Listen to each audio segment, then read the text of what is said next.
சரி, என்ன காரணம்னா, வழக்குகள் முடிவதே இல்லை, ரொம்ப காலத்துக்கு போகுது. ஜஸ்டிஸ் டிலேட் ஜஸ்டிஸ் டினைங்கிற மாதிரி இருக்கு.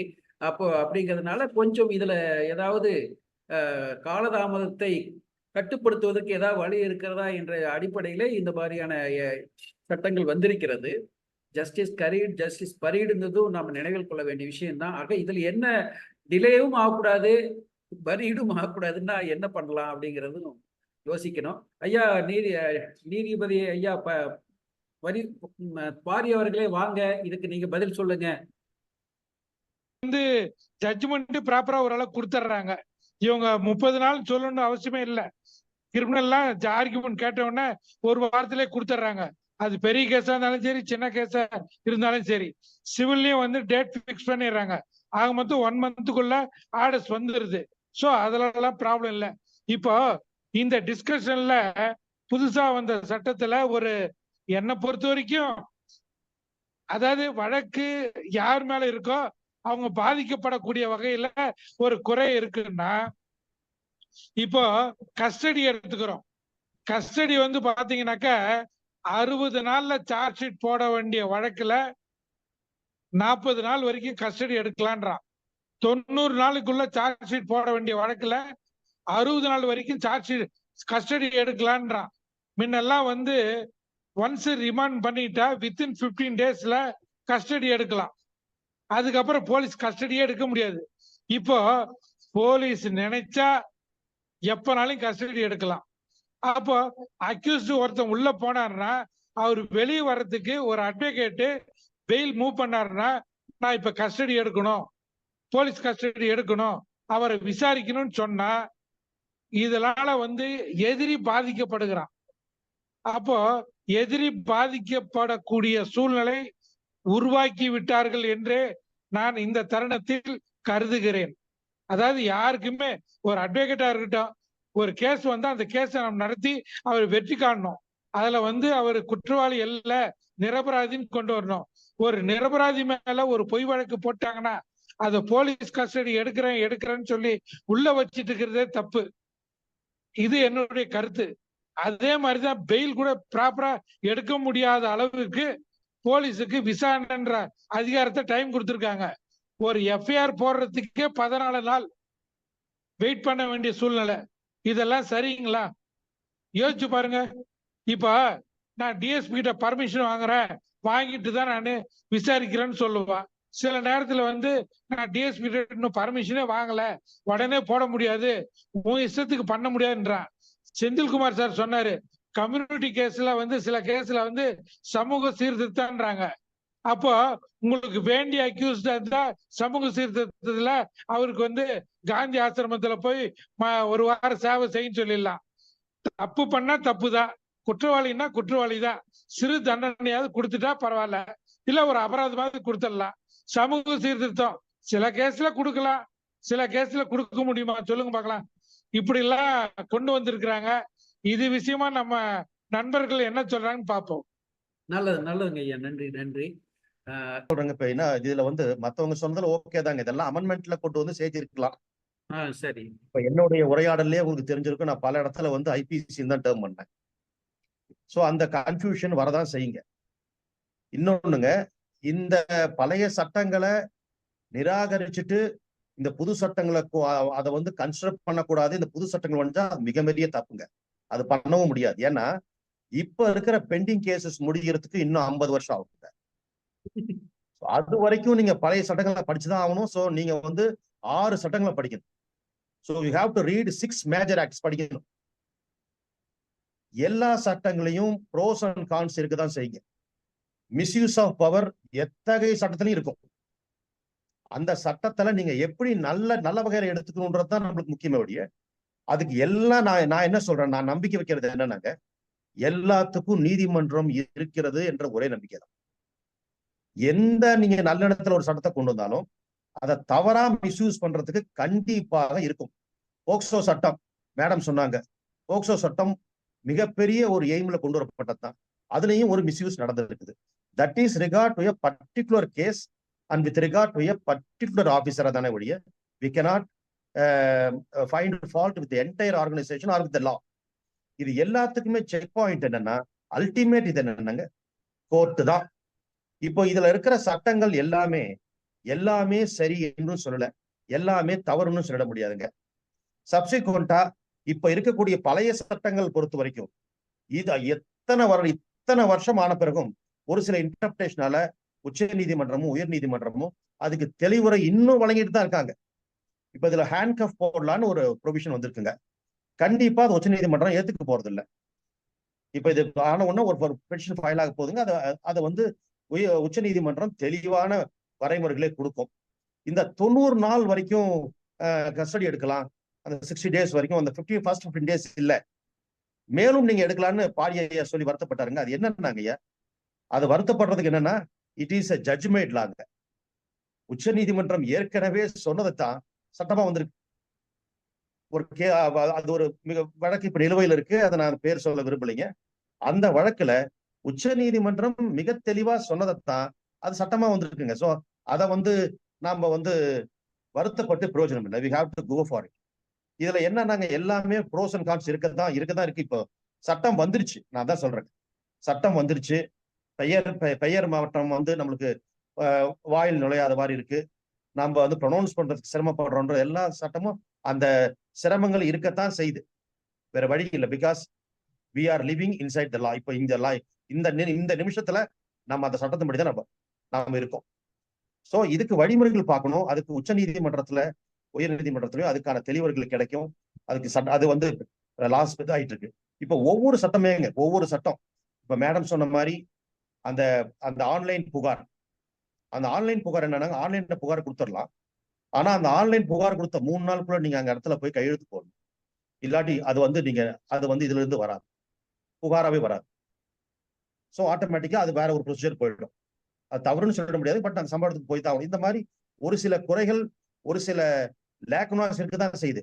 அது எனக்கு என்ன நம்பிக்கை, ஒரே நம்பிக்கை என்னன்னா, இது எல்லாமே நீதிமன்றங்களால் வருங்காலத்தில் தெளிவுபடுத்தப்படும் என்பது மட்டும்தாங்க. நன்றி நன்றி செந்தில்குமார் அவர்களே. நன்றிங்க. நீங்க சில விஷயங்களை அதற்குரிய பாதங்களை சொன்ன போதிலும் கூட நீதிமன்றம் தான் அதையெல்லாம் சரிப்படுத்தி ஆகணும், வேறு வழி கிடையாது. இனி நம்ம சட்டத்துக்குள்ள வந்துட்டோம், இந்த சட்டப்படிதான் நாம நடந்துக்க வேண்டிய அவசியத்தில் இருக்கிறோம், இனி வேறு ஒன்றும் செய்வதற்கு இல்லை அப்படிங்கிற உங்களுடைய நம்ம கையெழு நிலையை சொல்லியிருக்கீங்க. ஆமாங்க, என்னன்னாங்க 6 சட்டத்தை படிக்கணுங்க ஐயா. நிச்சயமா அது 50 ஆண்டுகளுக்கு இன்னும் பழைய வழக்கில் இருக்குங்கிறது பெரிய அதிர்ச்சியான விஷயமா தான் இருக்கு. ஆமாங்க, 50 ஆண்டுகளுக்கு படிக்கணுங்க ஐயா. சரி, இப்போ மறுபடியும் ஏதாவது மாற்றுவதற்கு வாய்ப்பு இருக்கா? இப்போ பழைய சட்டத்திலேயே திருத்தங்கள் மாதிரி கொண்டு வந்துடலாம் அப்படிங்கிற மாதிரி செய்வதற்கு ஏதாவது வழி இருக்கா? இது இவ்வளவு பெரும்பாலும் பெருசா மாற்றங்கள் இல்ல, பெரிய மாற்றங்கள் இல்ல, முழுமையான சட்டங்களை மாற்றிட்டாங்கன்னு சொல்றதுக்கு இல்ல, கொஞ்சம் தான் மாத்திருக்காங்க. அதனால திருத்தங்களா கொண்டு வந்துடலாம், இதை சட்டத்தை ரிப்பீட் பண்ணிடலாம் அப்படிங்கிற மாதிரி ஒரு கருத்துக்கு அரசை கொண்டு வருவதற்கான வாய்ப்பு இருக்கிறதா? வாய்ப்பு வந்துங்க. உயர் நீதிமன்றத்துல நீதியரசர் ஒரு கமெண்ட் பண்ணியிருக்காரு. இப்போ ஏடிஎஸ்பி சொன்னது போல அந்த ஏன் லா கமிஷன் போனாம இப்படி ரொம்ப ஷார்ட்கட்டாக நீங்க பண்ணிட்டீங்கன்னு சொல்லி அவர் கமெண்ட் பண்ணியிருக்காருங்க. அதுக்கான நோட்டீஸும் யூனியன் கவர்மெண்ட்டுக்கு போயிருக்குங்க. ஸோ அது அந்த உச்ச நீதிமன்றமோ உயர் நீதிமன்றமோ இதுக்கான தெளிவுரை வழங்கணுங்க. என்னன்னா, உச்ச நீதிமன்றம் இந்த ஆக்ட் வந்த உடனேயே நம்ம தலைமை நீதியரசரே இந்த சட்டம் பற்றி ஒரு பாசிட்டிவான ஒரு சைன் கொடுத்துட்டாருங்க. அதனால நம்ம அதை இண்டிவிஜுவலா நீங்க கேஸ் ஃபைல் பண்ணி, ஏன்னா 2 பெட்டிஷன்ஸ் ஃபைல் பண்ணி உச்ச நீதிமன்றம் டிஸ்மிஸும் ஆயிருக்குங்க. நம்ம உயர் நீதிமன்றத்துல தான் இப்போ ஒரு நோட்டீஸ் போயிருக்குங்க. இந்த நேம் ஃபேக்டரும் ஏன் இந்த இடத்துல இந்த லா கமிஷனுக்கு எல்லாம் போகாம ஒரு ஷார்ட்கட் மெத்தட்ல இது ஏன் கொண்டு வந்தீங்க, அதுக்கு பதில் சொல்லுங்கன்னு சொல்லி இப்ப நோட்டீஸ் போயிருக்குங்க ஐயா. பட் அது நீதிமன்றம் தான் அதை தெளிவுபடுத்துங்க.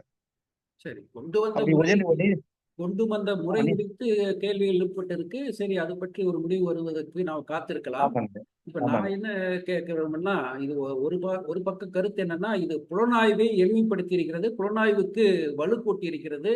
இதனால போலீஸ்காரங்க வழக்குகளை கொஞ்சம் விரைவாகவும் அல்லது விரைவாக இல்லாட்டி கூட ஒரு அவர்கள் பக்கம் இருக்கக்கூடிய பர்டன் ஆஃப் ப்ரூஃப்ங்கிறதெல்லாம் வந்து எளிதாக செய்யற மாதிரி அந்த சயின்டிபிக் கருவிகளை பயன்படுத்திக்கிறது, இருக்குங்க.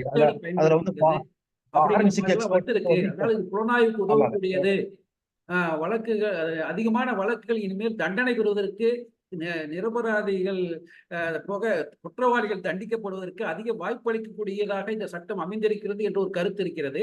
அதே சமயத்தில் இது காவல்துறைக்கு அதிகமான அதிகாரங்களை வழங்கியதன் காரணமாக காவல்துறைகள் அத்துமீறி நடப்பதற்கும் அதிகார துஷ்பிரயோகம் பண்ணுவதற்கும் அதிக வாய்ப்பளிக்கக்கூடியதாக இருக்கிறது என்று மறுபுறம் சொல்லப்படுகிறது.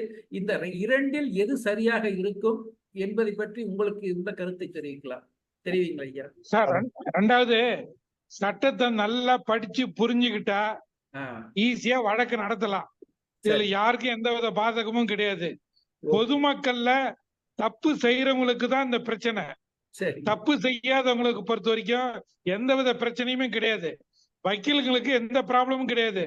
அவங்க சட்டத்தை நல்லா படிச்சுட்டாங்கன்னா அழகா வழக்கறிஞர்கள் தங்களுடைய வழக்கை எதிர்கொள்ள முடியும். தாராளமா நடத்தலாம். ஒண்ணு சட்டம் எல்லாருக்கும் நல்லாதான் இருக்கு. போலீசாருக்கு பவர்ஸ் அதிகமா கொடுத்திருக்காங்க. ஆனா அதே சமயத்துல வாதாடுவதற்கும் குறுக்கு விசாரணை செய்வதற்கும் நமக்கு பல வாய்ப்புகள் உள்ளது என்னை பொறுத்த வரைக்கும். மற்றபடி ஒன்றும் பெரிய விஷயம்லாம் இல்ல. சட்டங்கள் அப்படிதான் வரதான் செய்யும். இதே கொஞ்ச நாள் போட்டா பழகி போயிடும். ஒன்னும் பிரச்சனை இல்ல.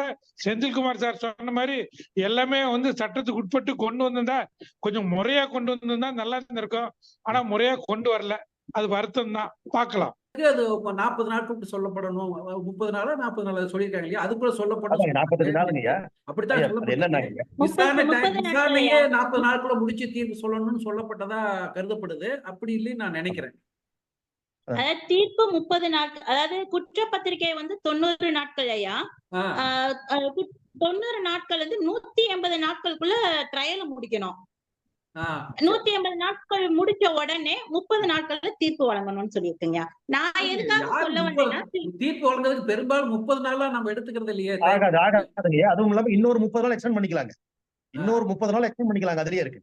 இல்ல அதுல ஒண்ணும் பிரச்சனை இல்ல. இது 30 நாள் 30 நாள் நம்ம ஐயா நீங்க எடுத்துக்கிறது 3 டேஸ் ட்ரையல் வந்து 180 நாட்களுக்குள்ள முடிக்க முடியுமாங்க? ஐயா இல்லையா, என்னோட பிரச்சனை எங்க இருக்குன்னா 90 நாள்ல குற்றப்பத்திரிகை தாக்கல் செய்யணும்னு போட்டிருக்கீங்கய்யா.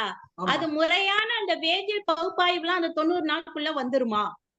சோ அவசர அவசரமா தானே அவங்க ஸ்பாட் இன்வெஸ்டிகேஷனுக்கு வந்து நிறைய சாட்சிகளை வந்து கேட்க வேண்டியது இருக்கு. அவங்க கிட்ட ஸ்டேட்மெண்ட் எல்லாம் வாங்கணும். இது எல்லாம் அவசர அவசரமா செய்யறப்ப உண்மை வந்து மறைக்கப்படும் இல்லையா? அதுதான் என்னோட ஆதங்கம். அதை வச்சுதானே ட்ரையல் போறோம்.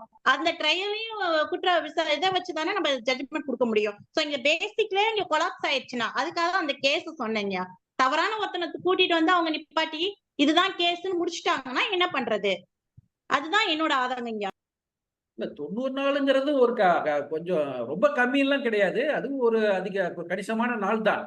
அது இப்போ வந்து சயின்டிபிக் மெத்தட் எல்லாம் பயன்படுத்துறது கொண்டு வந்தனால ஒரு பரிசோதனை 90 நாட்கள் முடிக்க முடியுமான்னு பார்க்கறதுல தப்பு ஒன்றும் இல்லை. ஏன்னா ஜஸ்டிஸ் ரொம்ப நாள் டிலே ஆகிட்டே இருக்கிறதுங்கிறதுக்கு ஒரு வரையறைப்படுத்த கொண்டு வரதுக்கு முயற்சி நடக்குது.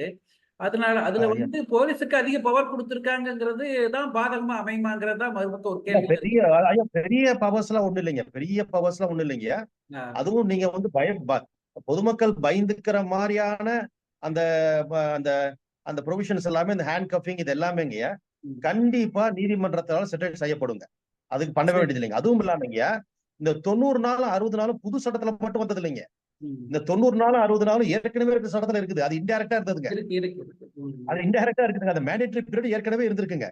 சோ அந்த இதுக்குள்ள 24 ஹவர்ஸ்க்குள்ள நீங்க அந்த ஃபர்ஸ்ட் ரிமாண்ட் பண்ணணும்ன்ற 24 ஹவர்ஸ் அந்த 90 டேஸ்ன்றது ஏற்கனவே இருந்தது தாங்க. அது எக்ஸ்பிளிசிட்டா இப்ப கொண்டு வராங்க. சில விஷயங்கள் ஏற்கனவே இருந்ததுதான்.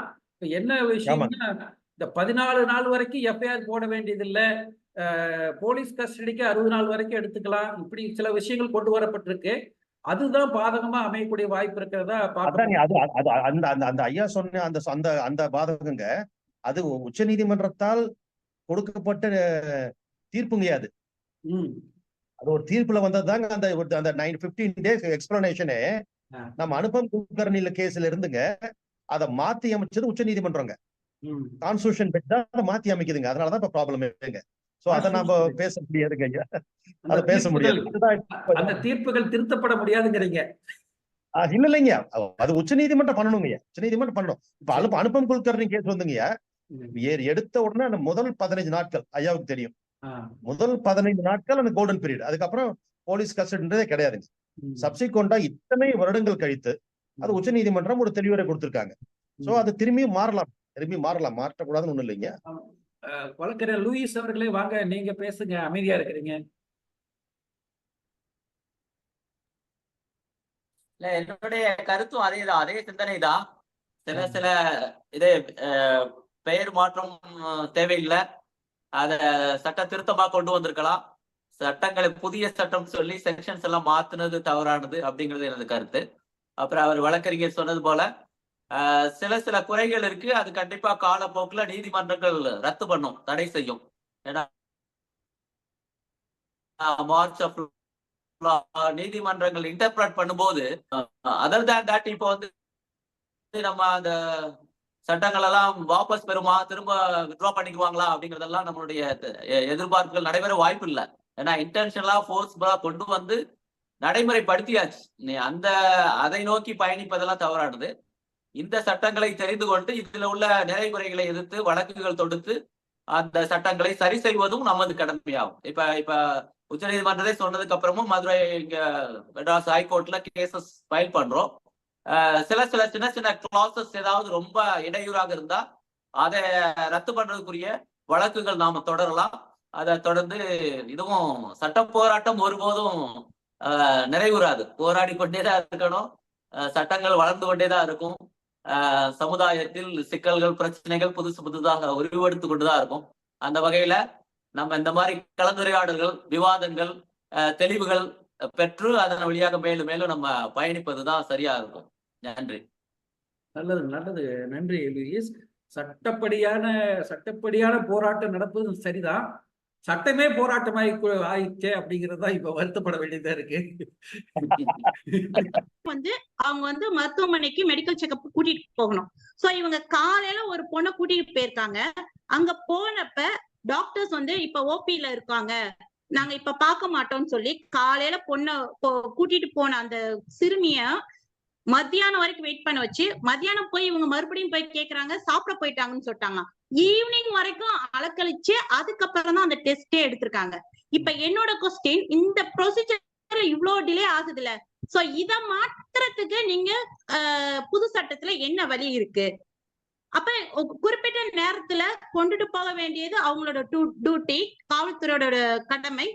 கொண்டுட்டு போன உடனே, கூட்டிட்டு போன உடனே பாதிக்கப்பட்ட பெண்மணிக்கு உடனே மெடிக்கல் செக்அப் எடுக்கணுங்கிறது டாக்டர்ஸோட டியூட்டி. அதை ஃபாலோ பண்ணலன்னா அவங்களுக்கு பனிஷ்மெண்ட் இருக்குன்னு இந்த புது திருத்தத்துல கொண்டுட்டு வந்திருக்கலாம்ல. சோ எதை கொண்டுட்டு வரணுமோ அந்த திருத்தங்களை கொண்டுட்டு வரவே இல்லை. அதுதான் என்னோடது. அதே மாதிரி இன்னொன்னு பெரிய ஒரு மைனஸ் என்னன்னா, இந்த சாட்சிகள். மேடம் ஒரே நிமிஷம், அந்த இடத்துல 24 மணி நேரத்துக்குள்ள டாக்டர் மெடிக்கல் செக்அப் பண்ணியே ஆகணும். புது சட்டத்தின் அடிப்படையில 184 செக்ஷன் 51 184 as well as 51 படி 24 மணி நேரத்துக்குள்ள கண்டிப்பா பண்ணி ஆகணும். டாக்டர் பண்ணலன்னா மெடிக்கல் நெக்லிஜென்ஸ் என்ற ஒரு செக்ஷன்ல அவர் மேல தக்க நடவடிக்கை எடுக்கலாம். அதே சமயத்துல இதுக்கு மெடிக்கல் ரிப்போர்ட்டை பேஸ் பண்ணி நம்ம கொண்டு வரணும். ஆனா நீங்க குறிப்பிட்ட டைம்ல அவர் எடுக்காததுனால ஏகப்பட்ட பாதிப்பு வருதுன்றீங்க. அந்த பாதிப்புக்கு டாக்டரும் உடனடியா இருக்கிறாருன்ற மாதிரி நம்ம வழக்கு கொண்டு வரலாம். நன்றிங்க ஐயா. 24 மணி நேரத்துக்குள்ள மருத்துவ சோதனை செய்யணுங்கிறது இருக்கு. நடைமுறை சிக்கல்கள் சில இருக்கும், போலீஸ்காரங்க செய்யற சில பிரச்சனைகள் எல்லாம் இருக்கத்தான் செய்யும். பழைய சட்டங்களில பிரச்சனை இருந்ததுன்னு சொல்லல. அதே மாதிரி நீங்க ஒண்ணு பாத்தீங்கன்னா, நீங்க சொல்றீங்க காலையில கூட்டிட்டு போனா ஈவினிங் தான் பண்ணாங்கன்னு. ஆனா ரிப்போர்ட் கொடுக்கும் போது பாத்தீங்கன்னா கரெக்டா 24 ஹவர்ஸ்ல ரிப்போர்ட் கொடுத்த மாதிரி இருக்கும். அதையும் நீங்க செக் பண்ணணும். உண்மைதான் எல்லாமே. ரெண்டாவது இன்னொன்னு, நிலுவையில் இருக்கிற வழக்கு, நீதிமன்றத்துல நிலுவையில் இருக்கிற வழக்கு பற்றி தயவு செய்து பேச வேண்டாம். இது என்னுடைய கருத்து. நல்லது. ஏன்னா நம்ம ஒரு கருத்து சொல்லுவோம், அந்த கருத்து உண்மையா பொய்யான்றது தெரியாது. எப்படின்னா அவங்க என்ன முடிவு பண்றாங்கன்றது நாம டிசைட் பண்ண முடியாது. அதுக்காக சொன்னேன், வேற ஒண்ணும் இல்ல. இல்ல அவங்க சொன்ன வழக்கு ஏற்கனவே முடிஞ்சிடுச்சு. இப்ப சுப்ரீம் கோர்ட்லயே என்ன இருக்குன்னாங்க. இல்ல சுப்ரீம் கோர்ட்ல பெண்டிங்கா இருக்கு. ஆ, அவங்க என்ன முடிவு எடுக்கிறாங்கன்னு நமக்கு தெரியாது. தெரியாது. தெரியாம நாம ஒண்ணு சொல்லிட்டு நாளைக்கு இவர் ஏற்கனவே இப்படி சொன்னாரு அப்ப தப்பா சொல்லிட்டாருன்னு வரக்கூடாது. அதுக்கு சொல்ல வந்தேன். சரிதான், சரிதான். ஓகே. இல்ல அது ஒரு எடுத்துக்காட்டுக்காக சொன்னாங்க. அது காலதாமம் அதிக மேடம் உங்களுடைய கருத்துக்கெல்லாம் கரெக்டா இருக்கு, நீங்க பேசுங்க. அதான் அதாவது ஜஸ்டிஸ் ஹரீடு ஜஸ்டிஸ் பரீடுங்கிறதுக்காக சொன்னாங்க. அவசரப்படுத்தினா என்ன என்ன ஆகுங்கிறதுக்காக சொன்னாங்க. அவங்க கிட்ட இன்னும் அந்த அச்சம் இருக்குது. 90 நாளுக்குள்ள சார்ஜ் போடணும் அப்படின்னு சொல்லி அழுத்தம் கொடுத்தோம்னு சொன்னா அவங்க சீக்கிரமா வழக்க முடிக்கணுங்கிறதுக்காக யாரையோ ஒருத்தரை பிடிச்சி கேஸை போட்டு முடிச்சிருவாங்க அப்படின்னு சொல்றாங்க. அழுத்தம் கொடுக்க வேண்டாங்கிற மாதிரி அவங்களுடைய கருத்து இருக்கு. ஆனா சரி, அது போலீஸ்காரங்க தான் புதிய முறையில வேகமா செயல்பட்டு சரியானவர்கள் மீது வழக்கு தொடுக்கிற அளவுக்கு அவங்க தயாராகணும். அதை பொறுத்த வரைக்கும் வேற அக்யூஸ்ட காட்டிட்டாங்கன்னா அந்த வழக்குல இருந்து அவருக்கு சம்பந்தம் இல்லை அப்படின்றத நாம் நிரூபிக்கணும். அந்த வழக்குக்கு அவருக்கு சம்பந்தம் இல்லைன்றத வழக்குல நிரூபிச்சு அவர் விடுதலை பண்றதுக்கு உண்டான நடவடிக்கைகளை சட்டபூர்வமா நம்ம எடுக்கணும். வேற வழி இல்லை. அந்த வழக்குல அப்படி அறிபறியா போட்டதுலதான் விடுதலை தான் பண்ணியிருக்கதா சொல்றாங்க அவங்களும். ரைட், நல்லது. நல்லதுங்க ஐயா, நல்லது. சரிங்க. அப்போ இல்ல அதனால உண்மையான குற்றவாளி தப்பிச்சிடுறாங்க, தப்பிக்க வைக்கப்படுறாங்கன்றது என்னோட கருத்தா இருந்துச்சுங்க. ஒரு 70-80% வழக்குகள்ல விடுதலை தான் கிடைக்குதுன்னு நினைக்கிறேன். என்னங்க செந்தில் சொல்றீங்க? விடுதலை தானே அதிகமா கிடைக்குது. கண்டிப்பா இருக்குங்க ஐயா, கண்டிப்பா இருக்கு. அதை பேஸ் பண்ணி மட்டும் இல்லைங்க, அது நிறைய ஃபேக்டர்ஸ் இருக்குங்க. நான் என்ன சொல்றேங்க, ஒரு வழக்கு நடந்தா ஒரு போலீஸ் கரெக்டான போலீஸ் இது ஒரு நடவடிக்கை எடுத்தாருன்னா 90 நாளுங்கிறது அதிகபட்சம் இல்லையா? 24 ஹவர்ஸ்க்குள்ள ஒரு கரெக்டான ஒரு ஆபீசர்னால என்ன நடந்திருக்குன்னு கண்டிப்பா தெளிவுட பண்ண முடியுங்க. ஆனா என்னன்னா புலனாய்வு செய்யக்கூடிய போலீஸுக்களை தனியா பிரிச்சு விட்டுறணும். அவங்களுக்கு வேற வேலை. அதுதாங்க, அதுல ரிஃபார்ம்ஸ் வரணுங்க. மேலிமத் கமிட்டியோட இது அவங்களுக்கு மந்திரி வந்தாலும் போய் பார்க்கணும், யாரு வந்தாலும் போய் பார்க்கணும், எது நடந்தாலும் போய் பார்க்கணும்ன்றதா இது அப்படியே போட்டு போயிடுவாங்க. கண்டினியூட்டி இருக்காது. அப்புறம் எல்லாம் பொய்யத்தான் எழுதுவாங்க. ஆஸ் அ ப்ராசிக்யூட்டருங்கய்யா, விரைவா அந்த விசாரணை முடிச்சு ஃபைனல் ரிப்போர்ட் போட்டு ஒரு விட்னஸை அந்த கூடி விரைவாக நம்ம இதுல விட்னஸ் பாக்ஸ்ல இது பண்ணோம்னாங்க கண்டிப்பா அந்த கேஸ் மாறாதுங்கய்யா. கண்டிப்பா அந்த கேஸ் ஃபெயிலியர் ஆகாதுங்க. என்னோட எக்ஸ்பீரியன்ஸுங்கய்யா. ஏன்னா அந்த விட்னஸ் டேம்பரிங் இது எல்லாமே த்ரெட்டனிங், அந்த அக்யூஸ்ட் வெளியே வர்றதுக்குள்ளேயே அந்த கேஸை வழக்க முடிச்சோம்னாங்க கண்டிப்பா நியாயம் கிடைக்குங்க. I have my own experience. பாத்தீங்கன்னா ரொம்ப கேர்ஃபுல் ட்ராக்கா இருக்குங்க. அது ரொம்ப கேர்ஃபுல் ட்ராக்கா இருக்கும். அத போலீஸ் இதுல இருந்து தப்பிச்சு ஓடுனவன், ரொம்ப சிவியர் பண்ண செக்ஷுவல் அஃபெண்டர்ஸ் இவங்களுக்கு பண்ணலான்னு இருக்குங்க. ரொம்ப கேர்ஃபுல்லா ட்ராக் பண்ணிருக்காங்க. பட் அதையே நீதிமன்றம் எப்படி எடுத்துக்குன்னு சொல்ல முடியாது. இல்ல நம்மளுக்கு இப்ப ஹேண்ட் கஃப் போட முடியாதுன்னு எங்கேயுமே இல்லைங்கயா. ஹேண்ட் கஃப் போடலாம் with permission of the court தான் இருக்குங்க. ஆமா, இப்ப கோர்ட் இதுல ஆமா, இதுலயே ரொம்ப தீவிர அஃபென்ஸ்க்கு தான் அந்த மாதிரி இருக்குங்க. அதுல அந்த செக்ஷன்லயே தெளிவா ரொம்ப ஜாக்கிரதையா டிராப் பண்ணிருக்காங்க. அப்ப அந்த தீர்ப்பை பார்த்து பயமும் இருக்கு இல்லைங்களா? இல்ல அத மறுபடியும் நீதிமன்றம் அது சரியில்லைன்னு சொல்லி டிக்ளேர் பண்ணணும். ஐயா கண்டிப்பா சொல்லுங்க, நெறிமுறைப்படுத்துங்க. கண்டிப்பா பண்ணணும். அது வரைக்கும் அந்த சட்டத்தை நீதிமன்றங்கள் கடைபிடித்தா தீரணும், போலீஸ்காரங்களும் கடைபிடிக்கலாம். ஐயா அதுல என்னோட ஒரே ஒரு கருத்து என்னன்னா, இந்த மாதிரி விளக்கம் வர்றதுக்கு குறைஞ்சது 10 வருஷத்துல இருந்து 15 வருஷமாவது ஆகும். சோ அது வரைக்கும் நிரபராதிகள் பாதிக்கப்பட்டு தானேயா இருப்பாங்க. அததான் என்னோட ஆதங்கமா நான் கேக்குறேன். இப்படி ஒரு புது வழக்கறிஞர்கள் இந்த மாதிரியான விஷயங்களை நீதிமன்றங்களுக்கு, மேல் நீதிமன்றங்களுக்கு கொண்டு போறீங்களோ அதை பொறுத்து இருக்குது. நீங்க மெதுவா இருந்தீங்கன்னா அதுவும் மெதுவா தான் வரும். நீங்க வேகமா போனீங்கன்னா அது வேகமா வந்துடும். ஆனால் வழக்கறிஞர் கையில இருக்குது.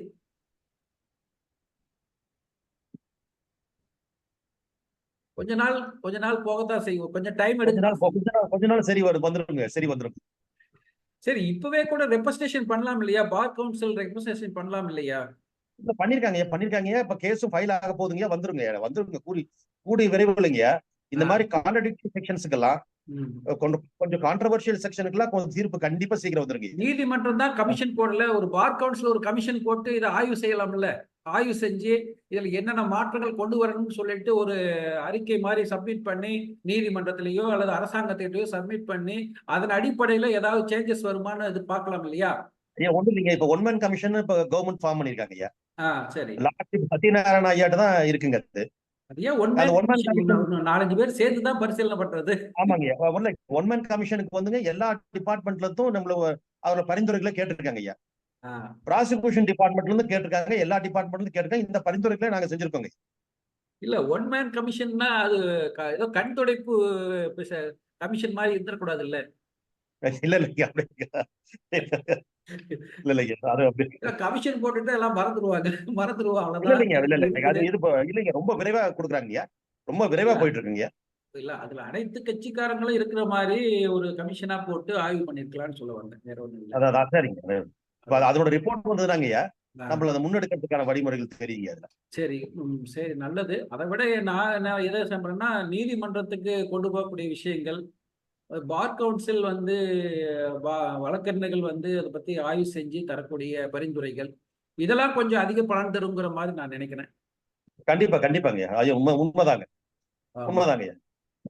பொதுவா இது போல திருத்தம் கொண்டு வரதுக்கு, புது சட்டம் கொண்டு வரதுக்கு முன்னாடி கீழ்மை நீதிமன்றத்துல நல்ல எக்ஸ்பீரியன்ஸான இருக்கிற அட்வொகேட்ஸ மெம்பர்ஸா போட்டிருக்கணும். கீழ்மை நீதிமன்றத்துல பல்வேறு வழக்குகளை நடத்தக்கூடிய, திறம்பட நடக்கக்கூடியவர், அதே சமயத்தில் எது போன்ற சட்ட திருத்தங்களை கொண்டு வரலாம் அப்படின்றவங்களெல்லாம் மெம்பரா போட்டு அதன் அடிப்படையில் சட்ட திருத்தம் கொண்டு வந்திருந்தா இந்த மாதிரி பிரச்சனை எல்லாம் வந்திருக்காது. என்னை பொறுத்த வரைக்கும் அவங்க ஏதோ கொண்டு வந்துட்டாங்க. இப்ப ஒன் மேன் கமிஷன் அதை பற்றி நம்ம எதுவும் பேச முடியாது. அவரு வந்து எந்த மாதிரி அறிக்கை தாக்கல் பண்றாரோ அந்த தாக்கல் செய்த அறிக்கை ஏற்றுக்கொள்ளக்கூடியதா இல்லையா என்பதை உச்ச நீதிமன்றம் தீர்மானிக்க வேண்டும். அதற்கேற்றால் போலதான் செயல்பட வேண்டிய சூழ்நிலை தற்சமயம் உள்ளது. உண்மைங்க உண்மைங்க. நன்றி, நன்றிங்க ஐயா, நன்றி. பரவாயில்லை, ஓரளவுக்கு நம்ம புதிய குற்றவியல் சட்டங்களை பற்றி கருத்துக்களை நாம் முன்வைத்துள்ளது அதில் உள்ள என்ன பிரச்சனைகள் இருக்கிறது என்பதை புரிந்து கொள்வதற்கு உதவியாக இருக்கிறது. எஸ்எஸ் அப்படின்னு சொல்லிக்க வேண்டியதான். சொல்லுங்க. அதுல 18 கிளாஸ் 1 வந்து நான் பெயிலபிளுங்கய்யா. 118 கிளாஸ் 1 அவங்க ஏபி வந்து கிராண்ட் பண்ணும்போது அதாவது இன்ஜூர்ட் பர்சனுக்கு ஒரு குறிப்பிட்ட அமௌண்ட் இந்த அத்தனை அக்யூஸ்டும் கொடுக்கணும்னு சொல்லிட்டு ஒரு உத்தரவு போடுறாங்க. அது வந்து நீதிபதியினுடைய தனிப்பட்ட விருப்பங்களா இல்ல பிஎன்எஸ் ஆக்ட், தற்போது உள்ள பிஎன்எஸ் ஆக்ட் படி அவங்களுக்கு ஜாமீன் விடும்போதே ஒரு இழப்பீட்டு தொகை கொடுக்கணுன்ற மாதிரி இருக்குங்களான்றது எனக்கு ஒரு டவுட்டுங்க. ஆமா, ஜாமீன் விடும்போதே இழப்பீடு கொடுக்கறது புதிய சட்டத்துல சொல்லப்பட்டிருக்கிறதா சொல்றாங்க. அப்படிதாங்க ஐயா? செத்தி அது அவங்க குற்றவாளிகளோ இல்லையா, ஆனா அவங்க நிவாரணம் கொடுக்கணுங்கிற மாதிரி சொல்றதுங்கிறது சரியாங்கிறது ஒரு கேள்விதான். ஜாமீனுக்கு ஒரு தொகை கொடுக்குற மாதிரி அவங்களுக்கு ரீஃபண்ட் ஆக, ஒருவேளை விடுதலையானா அந்த பணத்தை ரீஃபண்ட் ஆகிறதுக்கான வாய்ப்பு இருக்காதுன்னு நினைக்கிறேன், இல்லையா? ஆமாங்க. அதாவது அவங்க நேரடியா பெற்றுக்கொள்ள தவறினால் அப்புறமா கோர்ட்ல டெபாசிட் பண்ணலாம். அப்படி நேர்ல வாங்கிக்கிட்டாக்கல அவங்க கிட்டே கொடுக்கலான்ற மாதிரி ஒரு உத்தரவு இருக்கு.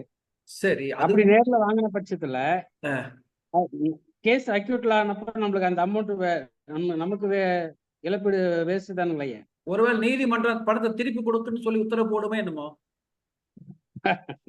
ஐயா பாரி ஐயா சொல்லுங்க. பாரி இல்லையோ? சரி சரி, எல்லாம் காலப்போக்குல தான் இதுக்கெல்லாம் பதில் தெரியும் போல இருக்கு. சந்தேகம் வரத்தான் செய்யுது. அது பேசாம டெபாசிட் பண்ண சொல்லிடலாம். அது டெபாசிட் பண்ணிட்டா ஒருவேளை நாளைக்கு கன்விக்ஷன் ஆனா அந்த பணத்தை வந்து பறிமுதல் பண்ணி விக்டிம் கொடுக்கற மாதிரி ஏற்பாடு செய்யலாம். அது ஏன் ஜாமீன்லயே நிவாரணம் கொடுக்கணும்ங்கிறது எப்படி அப்பவே வந்து இவர் குற்றவாளி தான் உறுதிப்படுத்திடுறதா என்னன்னு ஒண்ணும் புரியல. என்னங்க லூயிஸ், நீங்க என்ன நினைக்கிறீங்க? அந்த மாதிரி நேரங்கள்ல அந்த acquittal, what type of acquittal அப்படிங்கறத பொறுத்து இருக்கு. இப்ப பெனிஃபிட் ஆஃப் டவுட்ல அக்யூட்டல் ஆனா வராது. சரி இப்ப சாட்சிகள் பிறகு சாட்சியா மாறிட்டாங்க, விட்னஸஸ் டர்ன்ட் ஹாஸ்டைல் அப்படின்னா வராது. சரி இப்ப ஆனரபிள் அக்யூட்டல் அப்படிங்கிறது ஆனரபிள் அக்யூட்டலா ஆச்சுன்னா கண்டிப்பா நீங்க சொல்ற மாதிரி அந்த தீர்ப்புலயே ஜட்ஜ் அந்த அமௌண்ட்டை திரும்ப ரீஃபண்ட் பண்றதுக்கோ கொடுக்கறதுக்கோ சொல்றதுக்கும் வாய்ப்பு வரும். அந்த அக்யூட்டல் எப்படிப்பட்ட அக்யூட்டல் இல்ல இப்ப விக்டிம் செலவு பண்ணிருப்பான், மறுபடியும் அவங்ககிட்ட போய் அப்படிங்கிறத கேட்டா பொறுத்துதான். அவன் எப்படி கொடுப்பான்? அது கவர்மெண்ட் தான் ரீஃபண்ட் பண்ணணும். அதுதான் அந்த மாதிரி கண்டிப்பா இல்ல, அதுதான் அந்த அந்த அந்த மாதிரி கேசஸ்ல அக்யூட்டல் ஆனரபிள் அக்யூட்டலா வரக்கூடிய கேஸா இருக்காது. அந்த மாதிரி கேஸ்ல அந்த மாதிரி ஜாமீன்லயே கொடுக்க சொல்லி அப்படி சொல்ல மாட்டாங்க. கண்டிப்பா ஜாமீன்லயே நமக்கு அந்த அமௌண்ட் கொடுக்க சொல்லி இருக்கு ஒரு கேஸ்னா ஸ்டேட் தான் அதை வந்து பியர் பண்ணணும். ஸ்டேட் தான் அந்த பணத்தை திருப்பி தர வேண்டிய சூழல் வரும். ஆமா. ஏன்னா விக்டிம் கிட்ட கேட்க அப்படின்னா state has to take the responsibility. ஆமா, கரெக்ட் கரெக்ட். இது போன்ற பிரச்சனைகள் நிறைய வரத்தான் செய்யும், ஆமா. சந்திக்க வேண்டியதா தான் இருக்கும். நல்லது ஆமா. நல்லது. இன்று ஒரு ஒரு நல்ல ஒரு இதுக்கெல்லாம் நம்ம ஏற்கனவே லூயிஸ் கிட்ட பேசும்போதே சொன்னாரு, இதெல்லாம் முன்னாடியே பேசியிருக்கீங்க இப்ப பேசுறீங்க அப்படின்னு சொன்னாரு. சரி இப்பவாது பேசுவோமே, அது என்னதான் சொல்லுதுன்னா மக்களுக்கு தெரிஞ்சுக்கிறதுக்கு, மக்கள் தெரிஞ்சுக்கொள்ள நம்ம அதை பத்தி கொஞ்சம் நன்கு தெரிந்து கொள்வதற்காக வாய்ப்பளிக்கக்கூடிய விதத்தில் நம்ம மாம்பழம் சட்டத்தை பத்தி பேசுவோம், புதிய சட்டங்கள் எப்படி இருக்குன்னு பேசலாம் அப்படின்னு சொல்லிதான் இந்த நிகழ்ச்சி ஏற்பாடு செய்யப்பட்டது. நிறைய பேர் வந்தார்கள், கொஞ்சம் ஓரளவுக்கு கருத்துக்களை கேட்டிருக்கார்கள். அதனால் சட்டத்தில் என்ன நிலைப்பாடு இருக்கிறது என்பதை ஓரளவுக்கு தெரிந்து கொள்வதற்கு வாய்ப்பாக அமைந்திருக்கும் என்றே கருதுகின்றேன். இப்ப ஏதோ ராஜேந்திரன் ஏதோ சிம்பிள் கொடுத்திருக்காரு, என்னது பேசுறீங்களா ராஜேந்திரன்? எடுத்துட்டார் மறுபடி வணக்க வைக்கிறாரு. ஓகே நல்லது. சரி இப்ப நிறைவு செய்து கொள்ளலாம் நினைக்கிறேன். இந்த நிகழ்ச்சி ஓரளவுக்கு பயனுள்ளதாக இருந்தது என்றே கருதுவதற்கு உரியதாக இருக்கிறது. நீங்க நீதிபதி பாரி அவர்கள், அரசு வழக்கறிஞர் செந்தில்குமார் அவர்கள் மற்றும் ஏடிஎஸ்பி திரு ராமகிருஷ்ணன் அவர்கள், வழக்கறிஞர் பெருமக்கள் திரு மதுரை லூயிஸ் மற்றும் திருமதி ஜெனட் அவர்கள் அனைவருமே உங்களுடைய கருத்துக்களை மிகவும் சிறப்பான முறையிலே தெரிவித்தீர்கள். மிகவும் பயனுள்ளதாக இருந்தது. உங்கள் அனைவருக்கும் நான் நன்றி சொல்வதற்கு கடமைப்பட்டு இருக்கின்றேன். வந்து கலந்து கொண்டு கருத்துக்களை உரைத்ததற்கு என்னுடைய நன்றியை நெஞ்சார்ந்த நன்றியை தெரிவித்துக் கொள்கின்றேன். ஐயா கவிஞர் திராவிடமணி ஏதாவது பேசுனுங்களா? இல்லை சார், அதுக்கு இன்னைக்கு நான் சட்டத்தை என்ன என்ன பேசுறீங்க, வல்லுநர்கள் என்ன பேசிக்கிறீங்க அப்படின்றத கேட்டுக்கிட்டு இருக்கேன். ரொம்ப அருமையா நிறைய விஷயங்கள் புலப்பட்டது. அடுத்த நிகழ்வுகள்ல கேட்கலாம் சார், பேசுவோம். நல்லது நல்லது. நிறைவு செய்து கொள்ளலாமா? நன்றி சார், நன்றி நன்றி நன்றி. எனவே வந்து அனைவரும் கலந்து கொண்டு சிறப்பு சேர்த்ததற்காக மீண்டும் ஒருவரை நன்றியை தெரிவித்துக் கொண்டு இந்த நிகழ்வை இத்துடன் நிறைவு செய்து கொள்ளலாம் என்று நினைக்கின்றேன். உங்களுடைய அனுமதியுடன், அனைவருடைய சம்மதத்துடன் இந்த நிகழ்ச்சி இப்போது நிறைவு செய்யப்படுகிறது. அனைவருக்கும் நன்றி நன்றி நன்றி. வணக்கம். நன்றி நன்றிங்க. நன்றி நன்றி நன்றிங்கய்யா. நன்றிம்மா. நன்றி.